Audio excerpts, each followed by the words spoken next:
Our next speaker is Minje Shin. Minje never read any philosophy until his freshman year at Boston College. However, it did not take him long to realize it as his academic passion. Minje's main area of interest is ancient philosophy, and he has taken several courses featuring Platonic dialogue. As a junior, Minje was a staff editor at, I'm probably pronouncing this wrong, but Dianoia, which is Boston College's newly founded undergraduate philosophy journal, which I can attest is a very beautiful journal. You should definitely check it out if you haven't already. But now a senior, Minje is writing an undergraduate philosophy thesis on Platonic dialectic. He plans to submit his research for Scholar of the College to consideration in the spring. Aside from his academic interests, Minje is also president of the Boston College Korean Students Association, or KSA. And tonight, Minje will be presenting a talk called Understanding Plato, the Preeminence of the Dialectic. Please join me in welcoming Minje Shin. So before I begin, just want to make a bit of a disclaimer in that, I guess my lecture is going to feel a little different than the other ones tonight. I want to remind you that this is a philosophy lecture, and I've literally have not sat in one philosophy lecture that has ever used a PowerPoint. But there are a few slides tonight just to kind of help illustrate some things, but they're not until later. So for the time being, I hope you don't mind just my face just being up here. But yeah, just thought I'd mention that. Now, if you've completed your philosophy core here at Boston College, you might have retained what you learned as a sort of catalog, a catalog of the various thinkers and what they've said. It's probably something like a roundtable discussion of the philosophical personalities and the 2 cents they had to offer. And it's probably something of a referential knowledge. And I'm sure in your classrooms you make references to these thinkers and their philosophies in terms of statements such as Kant says this, or Aquinas says that. And I'm also probably sure that you make a reference to Plato's philosophy also in terms of a similar statement. Plato says. But can we really refer to Plato's philosophy in the same way? I challenge you to find a single example in all of Plato's writings where he ever says anything himself. Now, I don't say this to be a smart aleck. Anyone who's read Plato knows that Plato writes dialogues between fictional characters. He never writes in a first-person voice. Now, some call this Platonic irony, namely the fact that Plato is never personally disclosing any of his personal beliefs. And although this may be seemingly obvious to us, oftentimes as modern readers, we fail to draw out fully the necessary implications. Plato is removed from the dialogue, and then we cannot ever say with any real certainty that any statements or beliefs made in a dialogue are his own. And this is not at all something uncommon in the history of literature or writing.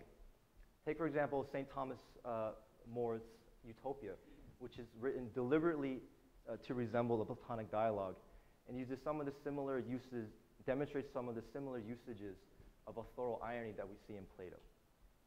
Now, this is the only interactive portion of the lecture, I promise, but how many of you here in the room have read Fear and Trembling? Raise your hand.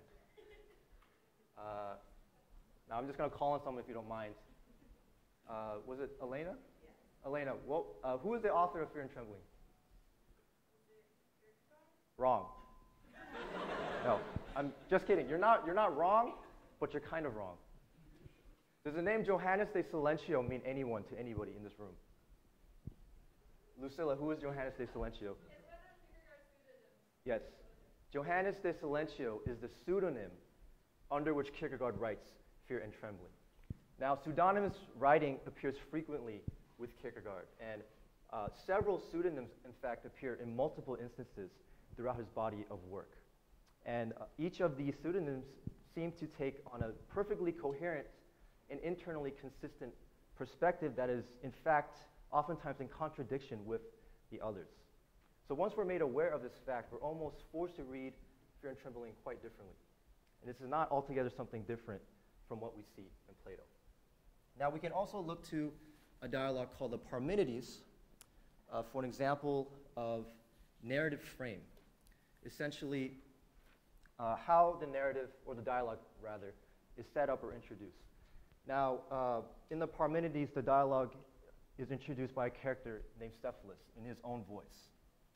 Now, we read that Cephalus talks about how he's walking to the marketplace and he meets a friend named Adeimantus. And he wants to talk to Adeimantus because he wants him to talk about his half-brother named Antiphon. And he wants to talk to Antiphon because he hears that Antiphon can recite from memory a conversation between Zeno, Parmenides, and Socrates, which is the main body of the dialogue, because he heard it recited by Pythagoras, right?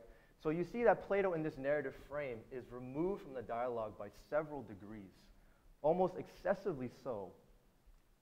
Why go through all this trouble? Perhaps, in a sense, Plato wants to emphasize a certain uninvolvement with the text. And thus, we must first direct our attention primarily to the philosophical question at the center of the dialogue, which in this case, in the Parmenides, is a very metaphysical question. But we must do this before we even begin to concern ourselves with any claim the author may or may not have regarding the question. So in this way, we're forced to read Plato differently than when we read more systematic, speculative philosophers who write in the first person. Thinkers like Kant, Aquinas, Descartes, and Aristotle. Now, you might object, why can't we just assume that Plato is inserting himself in the dialogue as Socrates? Socrates was Plato's teacher, after all, was he not? Now, there are several reasons why this assumption is also problematic, but I want to just share one illustration with you tonight that also comes from the Parmenides. Now, in the Parmenides, we actually have a very, very young Socrates who is frankly just overpowered in the discussion. And he has an incredibly minor role, and in fact does not partake at all in the major lines of argument in the dialogue. So here we clearly see an example where Socrates is not carrying the force of Plato's philosophical exposition, and therefore he cannot be his spokesperson in this case. So if we cannot situate a clearly stated philosophical doctrine in Plato's writings, then what is it that we're left with? How is this then still philosophy? Now, this is where the notion of dialectic comes into play. Now, dialectic itself can be a rather enigmatic term. If you look at a dictionary, it might offer you dialogue, logical conversation or argument, something along those lines as a definition. But let me suggest to you tonight that such a definition is woefully insufficient in grasping the complexity and eminence that dialectic deserves, not only in Plato's philosophy, but in the history of philosophy as a whole. Kant, Hegel, Kierkegaard, Marx, and more all have different uses of the term. But let me offer you tonight a general understanding of dialectic as antagonism. Moreover, a constructive antagonism. A philosophical process that draws out the inconsistencies in our thinking, producing a certain crisis of reason that sheds light on and purifies us of our false presuppositions. Now, Plato grounds this philosophy of antagonism in a rich human context. And it starts from the recognition that humans are fundamentally ignorant. And in this way, Plato's dialectic is a dramatic philosophy set within the imperfections of human interaction and knowledge. As people, you and I don't speak to each other in perfectly, delicately constructed philosophical treatises. We don't shape our conversations in syllogisms. Human interaction is, after all, for lack of a better word, human. It's dramatic, it's contentious, it's fallacious, precarious, it's filled with awkward pauses, faulty reasoning. We stumble, we stutter, and we ask each other to repeat themselves. And within this contentious human context, Plato's main task, his main objective, is to use the antagonism of dialectic to empty or purify his interlocutor of his false assumptions, false opinions, or false doxa. And only then can there be made room for true understanding. But oftentimes, Socrates never directly fills the void himself.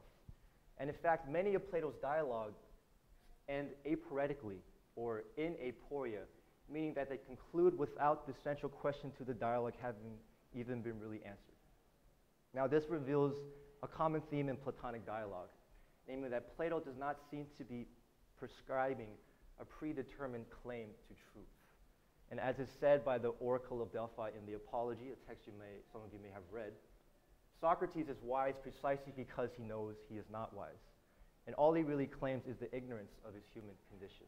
Now, it is this idea that philosophy is not setting out to answer the question, pretending that you already know the answer to the question before you begin asking.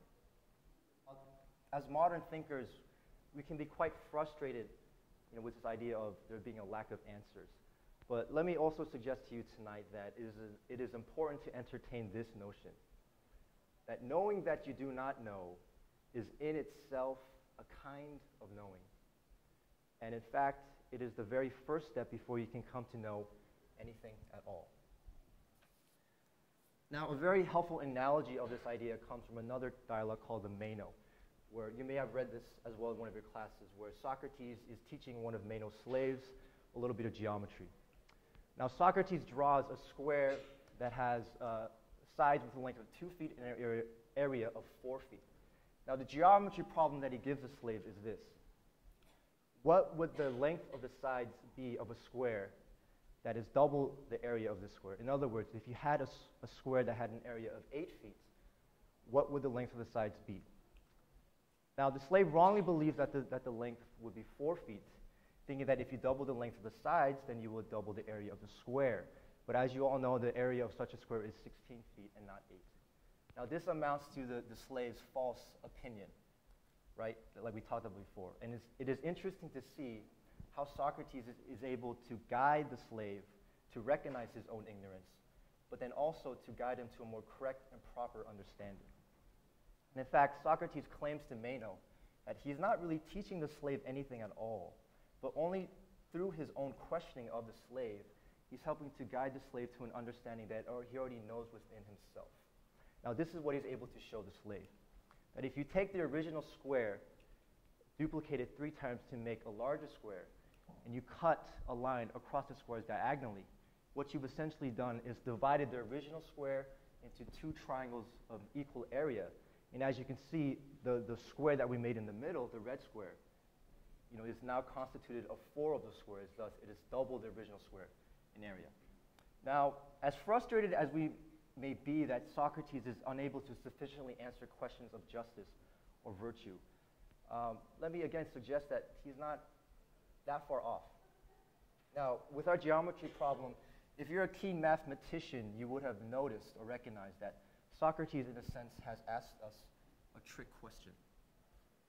As Plato scholar Francisco Gonzalez notes, in asking for the length of the side of a square with an area of 8, Socrates is asking us for an irrational number, the square root of 8. So Meno, or the slave rather, can never really give him a precise answer, an exact answer. And thus, even though it seems as if that through dialectic, the slave has learned was brilliantly open to a whole new world of knowledge, that knowledge is still not altogether complete, and in a sense can never be altogether complete. The question ends in aporia. But the slave has learned something real and useful, has he not? Perhaps the question, what is justice, is also, in a sense, impossible. And perhaps the best we can do is just an approximation, like the irrational number. What if we were to have our own discussion about justice today?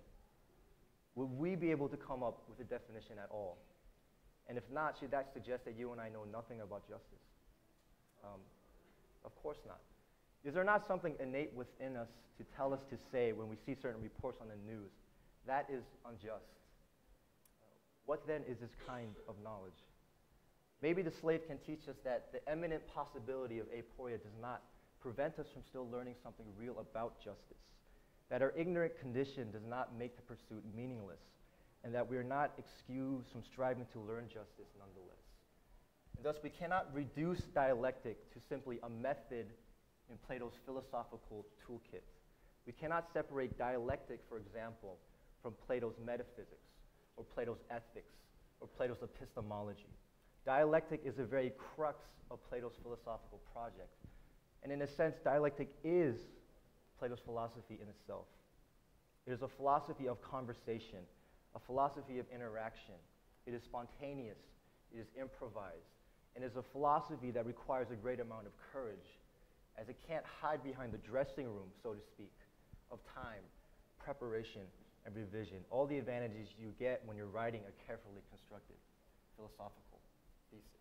And thus, when we begin to view Plato's philosophy through the preeminence of dialectic, one may find that Plato's philosophy isn't so much a set of propositional statements that are to be agreed or disagreed with, but rather it is a certain kind of existence that is imitated, that is practiced, that is internalized, and strives after a living knowledge, not a definitional one. Now, when I first decided to write this thesis on dialectic, I was very scared, to be honest, because doing my initial readings and research, I thought I trapped myself in this awful project of logic chopping through lines of these abstract arguments. But I had faith that there was something deeper going on at work here, that Plato was onto something that I know and experienced here at Boston College. And that's the formative power of a great conversation. And in all truth, it's really this intrigue with conversation and the way it shaped my life these last few years that has really been the inspiration for this thesis project.